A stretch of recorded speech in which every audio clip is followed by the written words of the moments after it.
अगर पश्चिम बंगाल में कांग्रेस अकेले लड़े तो क्या बंगाल की सत्ता पलट सकती है? क्या बंगाल की राजनीति बदल सकती है? बंगाल की राजनीति में कांग्रेस का क्या रोल है? तृणमूल कांग्रेस और भारतीय जनता पार्टी के बीच में चल रही सियासी नूरा कुश्ती के बीच कांग्रेस का वर्तमान और भविष्य पश्चिम बंगाल में क्या है? आज इस वीडियो में विस्तार से हम चर्चा करेंगे, आंकड़ों के साथ, वोट प्रतिशत के साथ सारी बातें हम आपके सामने रखेंगे। दरअसल आपको बता दें कि तृणमूल कांग्रेस की सत्ता पश्चिम बंगाल में है। तृणमूल कांग्रेस कांग्रेस से ही निकलकर बनी है। कांग्रेस से बगावत कर ममता बनर्जी ने तृणमूल कांग्रेस का गठन किया। कांग्रेस के सहयोग से ही तृणमूल कांग्रेस सत्ता में आई। लेकिन इसके बाद पश्चिम बंगाल की सियासत में हालात बदल गए। कांग्रेस अकेले लड़ने की स्थिति में नहीं थी। कांग्रेस के नेताओं ने लेफ्ट के साथ गठबंधन किया और लगातार कई चुनाव लड़े। लेकिन इन चुनावों के नतीजे क्या रहे? कांग्रेस लगातार हाशिए पर चली गई। पश्चिम बंगाल की राजनीति में कांग्रेस लगातार सिमटती गई। गठबंधन को लेकर बिहार जैसे राज्य में भी कांग्रेस पर कई सारे आरोप लगते हैं या उनके कार्यकर्ताओं की नाराजगी सामने आती रहती है। लेकिन जब पश्चिम बंगाल की बात आती है तो वहां गठबंधन का दायरा हमेशा कांग्रेस को पीछे करने वाला रहा है। आपको विस्तार से इस वीडियो में हम पश्चिम बंगाल की एक एक गतिविधि के बारे में आपको बताएंगे। सबसे पहले तो आप जान लीजिए कि पश्चिम बंगाल की सियासत तृणमूल कांग्रेस और भारतीय जनता पार्टी के बीच बढ़ चुकी है। अब इसमें कांग्रेस के लिए क्या स्पेस बचता है, कांग्रेस का भविष्य क्या है पश्चिम बंगाल में, तो सबसे पहले हम आंकड़ों पर बात करेंगे। देखिए, आपको बता दें कि 2016 में सबसे पहले वाम दलों के साथ कांग्रेस का गठबंधन हुआ। उसके बाद 2016 के विधानसभा चुनाव में कांग्रेस और वाम दल एक होकर चुनाव लड़े। लेकिन यह गठबंधन 2019 के लोकसभा चुनाव में टूट गया। 2024 के लोकसभा चुनाव में यह गठबंधन फिर से बन गया। आपको बताते हैं कि 1996 में कांग्रेस की स्थिति पश्चिम बंगाल में क्या थी। 1996 में कांग्रेस पश्चिम बंगाल में मुख्य विपक्ष थी। 294 सीटें हैं पश्चिम बंगाल में विधानसभा की।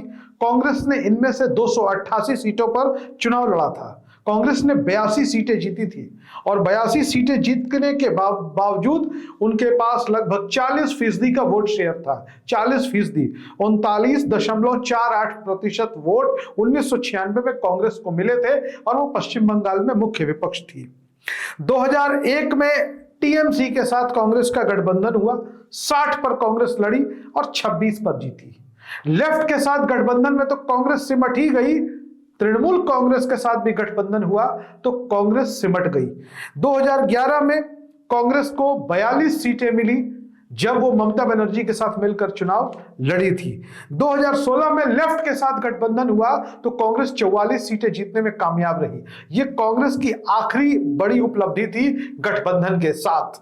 लेकिन 2019 के लोकसभा चुनाव में जब कांग्रेस अकेले चुनाव लड़ी लोकसभा का पश्चिम बंगाल में तो 2 सीटें उसे मिली और जब 2024 में लेफ्ट के साथ गठबंधन करके चुनाव लड़ी तो सिर्फ 1 सीट मिली। वोटों के प्रतिशत में भी कोई खास फर्क नहीं पड़ा।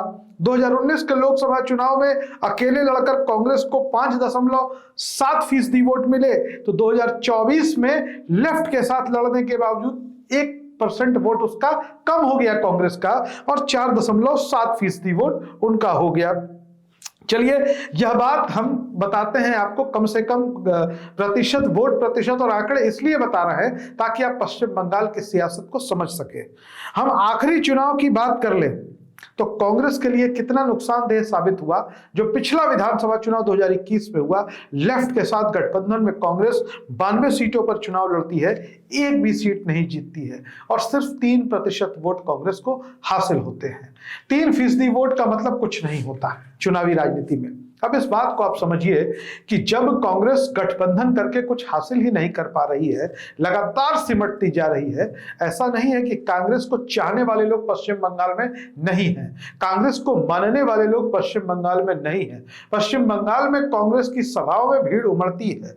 पश्चिम बंगाल में कांग्रेस के पास कई बड़े नेता भी हैं। अधीर रंजन चौधरी का हम नाम ले सकते हैं, मौसम नूर का नाम ले सकते हैं या इसके अलावा कोलकाता महानगर में भी कांग्रेस के कई बड़े नेता अभी भी मौजूद है, लेकिन शायद कांग्रेस ने खुद को ही वहां समाप्त करने का बीड़ा उठा लिया है।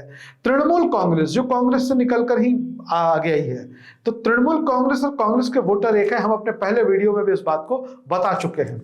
अगर गठबंधन टीएमसी के साथ हो, तृणमूल कांग्रेस के साथ हो, तब तो बहुत अच्छा है, लेकिन अगर गठबंधन उनके साथ नहीं हो पाता है तो ये ठीक नहीं होता है, क्योंकि दोनों का वोटर एक ही है। लेकिन सवाल वही है जो हमने सबसे पहले पूछा कि क्या पश्चिम बंगाल में कांग्रेस अकेले लड़कर वहां की सियासी फिजा को बदल सकती है? क्या वहां कुछ बदलाव ला सकती है? आपको बता दें कि समीकरणों के लिहाज से कांग्रेस के लिए बहुत विकल्प अभी वहां नहीं है, लेकिन जो सबसे बड़ी सच्चाई है वो यह है कि लगातार गठबंधन में चुनाव लड़ने की वजह से पश्चिम बंगाल के 294 विधानसभा सीटों में से 200 सीटें ऐसी हैं जहां लोग कांग्रेस का चुनाव चिन्ह पंजा छाप ही भूल चुके हैं। पश्चिम बंगाल में जो नया मतदाता है, जो युवा मतदाता है, जो फर्स्ट टाइम या सेकंड टाइम वोटर भी है, वो कांग्रेस के चुनाव चिन्ह को जानता ही नहीं है। वहां कांग्रेस का मतलब ही तृणमूल कांग्रेस को मान लिया जाता है। तृणमूल कांग्रेस अभी जिस परिस्थिति में है, जिस स्थिति में है और जिस ताकत में है, वो अपनी ताकत को कांग्रेस के साथ साझा करना नहीं चाहती है, कांग्रेस के साथ बांटना नहीं चाहती है।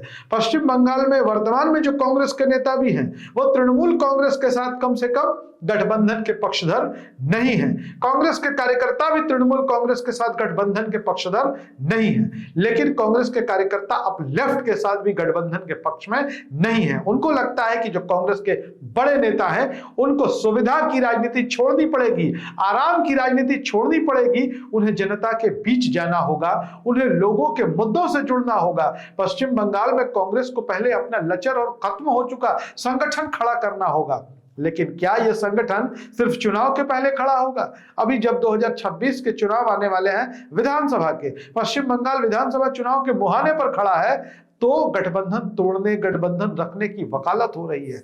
लेफ्ट के साथ गठबंधन या गठबंधन तोड़ दिया जाए, टीएमसी के साथ गठबंधन या गठबंधन तोड़ दिया जाए। भारतीय जनता पार्टी और टीएमसी के बीच बढ़ चुकी पश्चिम बंगाल की राजनीति में कांग्रेस के लिए अभी स्कोप सिर्फ और सिर्फ जनता से जुड़ने का है, अभी अपने संगठन को मजबूत करने का है। 2026 के विधानसभा चुनाव में कांग्रेस के लिए बहुत कुछ खोने और पाने के लिए नहीं है। सबसे अच्छी बात कांग्रेस के लिए यही है कि बंगाल में भी कांग्रेस के पास पाने के लिए कुछ नहीं है, तो खोने के लिए भी कुछ नहीं है, या यूं कह सकते हैं कि खोने के लिए कुछ नहीं है, पाने के लिए बहुत कुछ है। अकेले 294 सीटों पर कांग्रेस लड़ जाएगी तो उसका एक फायदा होगा कि 3% से उसका वोट परसेंटेज कम से कम 13% तक तो जरूर चला जाएगा, जो बंगाल की राजनीति के जानकार मानते हैं। नए चेहरों को कांग्रेस आगे कर सकती है। इसके अलावा कांग्रेस नए समीकरणों को साध सकती है। राष्ट्रीय राजनीति में कांग्रेस की जो महत्वाकांक्षाएं हैं, उसको पश्चिम बंगाल से पूरा या अधूरा नहीं किया जा सकता।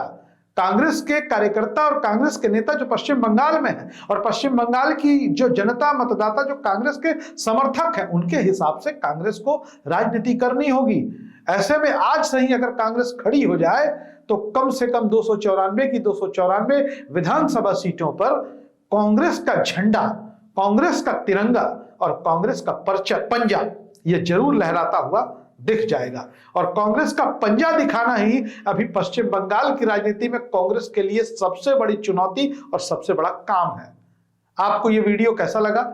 हमारे वीडियोस, तमाम वीडियोस आपको कैसे लगते हैं बताना ना भूलें। कमेंट बॉक्स में अपनी राय जरूर लिखें। धन्यवाद।